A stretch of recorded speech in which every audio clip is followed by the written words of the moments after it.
নমস্কার, কেমন আছেন আপনারা? আশা করি আপনারা সবাই খুব ভালো আছেন। আর আমিও এখন একটু ভালো আছি আগের তুলনায়। তো মাঝখানে একটা দিন আমি একটু রেস্ট নিয়েছিলাম কারণ শরীরটা না প্রচণ্ড খারাপ ছিল। তো এখনও খারাপ আছে বাট ওষুধ খাওয়ার পরে এখন একটু ভালো লাগছে। তাই আগের দিনে বিকেলবেলা একটু বেরিয়েছিলাম বোন, আমি আর মাম্মাম। ৩ জনেই একটু বেরিয়েছিলাম কারণ হচ্ছে বোনেরও ভালো লাগছিল না আর আমারও শরীরটা ভালো লাগছে না বলে আরও ভালো লাগছিল না। আর মাম্মাম তো এখানে এসে কোথাও বেরোয়নি। তাই ভাবলাম যে চলো মাম্মামকে নিয়ে একটু ঘুরে আসা হবে, তার সাথে আমাদের একটু মনটাও ফ্রেশ হবে।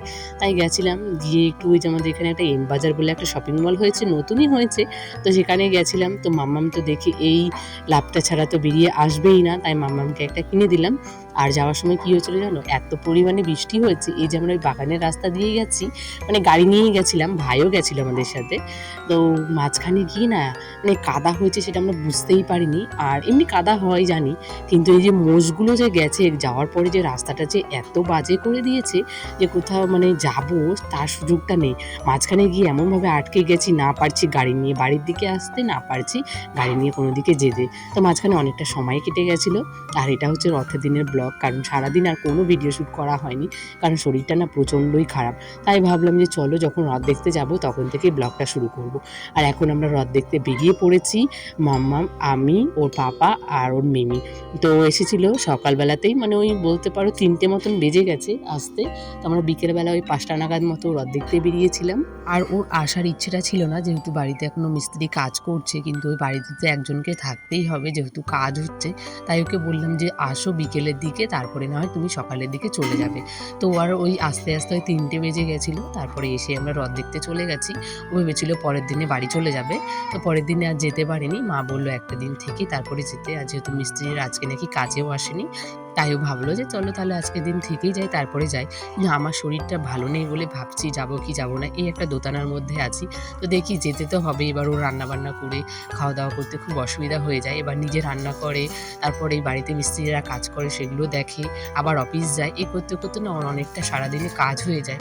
আর ওই রান্নাবান্না করে খাওয়া দাওয়াগুলো ঠিকঠাক করে হয় না। তাই ভাবলাম ১ সপ্তাহ তো হয়ে গেল, তো ভাবছি এবার বাড়ি চলে যাবো। তো আর এই রথটা আমি এত বছরে এই প্রথমবারই দেখলাম। এর আগে একবার এসেছিলাম, তখন কিন্তু ওই বাইরে থেকে দেখে চলে গেছি।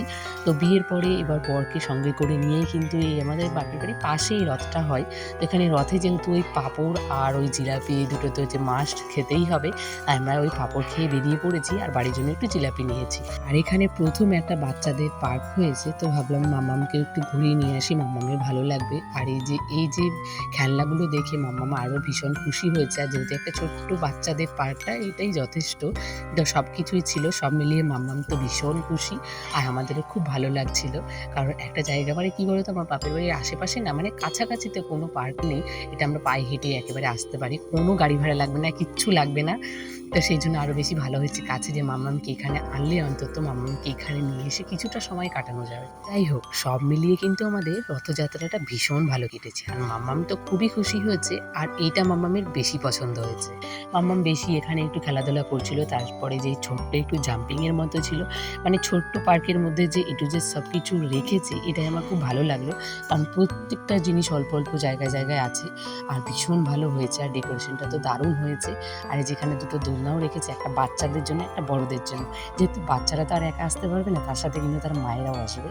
তো তার মায়েদের জন্য কিছুটা জায়গা আছে, আর বাচ্চাদের জন্য আছে। এই যেখানে দুজন করে মানে বড়দের, এগুলো বাচ্চাদের তো নয়, বাচ্চাদেরটা সাইডে ছিল, তো সেখানে মাম্মাম খেলছিল। আর এখানে বাঘ, হরিণ অনেক কিছুই ছিল, তার সঙ্গে খাওয়া দাওয়া ছিল। এখানে একটা এসি রুমও ছিল, কারণ তুমি এখানে চাইনিজ খাবারও পাওয়া যায়। কিন্তু সবে যেহেতু এটা খুলেছে, আমরা যেদিন গেছি সেই দিন না, তার আগের দিনে খোলা হয়েছে, তো সেই জন্য ওই চাইনিজ খাবারগুলো না এখনও রেডি হয়নি। তাই আমরা চাইনিজ খাবার কোনো খেতে পারিনি, ওই কফি খেয়ে তারপরে বেরিয়ে পড়েছি।